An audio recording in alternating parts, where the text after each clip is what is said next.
आणि ठाण्यामध्ये आज काही ठिकाणी तीव्र उष्णतेची लाट. मुंबईमध्ये काही ठिकाणी आज ढगाळ वातावरण पाहायला मिळणार आहे. तापमान 38 अंशापर्यंत पोहोचले. त्यामुळे मुंबईमध्ये उष्णतेची जी झळ आहे ती सर्वसामान्य मुंबईकरांना बसू लागलेली आहे. आपण पाहतोय की उष्णता कायम राहणार असा इशारा जो आहे तो सुद्धा हवामान खात्याने दिलेला आहे.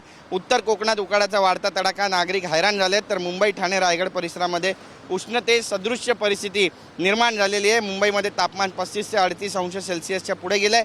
कुलाबा येथे 35.2 अंश, तर सांताक्रूजमध्ये 35.1 अंश तापमानाची नोंद काल झालेली आहे. भायखळ्यामध्ये 37.8 अंश, तर राम मंदिर जोगेश्वरी या ठिकाणी 38.7 अंश सेल्सिअस इतक्या तापमानाची नोंद करण्यात आलेली आहे. आपण पाहतोय की विक्रोळी, वरळी, चेंबूर भागातही तापमान 36 ते 37 अंश सेल्सिअसच्या पुढे गेलेलं आहे. उष्ण वाऱ्यामुळे उकाडात वाढ झाल्याचं बोललं जातं आहे. मान्सून पूर्व पावसालाही विलंब आहे. नागरिकांना आणखी काही दिवस प्रतीक्षा करावी लागणार आहे आणि त्यामुळे आता हवामान विभागानं आपली स्वतःची दखल नागरिकांनी स्वतः घ्यावी आणि त्यासोबतच जास्तीत जास्त पाणी प्यावं आणि गरज असेल तरच घराबाहेर पडावं असं आवाहनसुद्धा या निमित्तानं केलेलं आहे. या आवाहनाला नागरिक नेमका कसा प्रतिसाद देणार आहे हे सुद्धा पाहणं महत्त्वाचं ठरेल. कॅमेरा पर्सन नरसिंग गज्जलवारसह गिरीश गायकवाड, TV9 मराठी, मुंबई.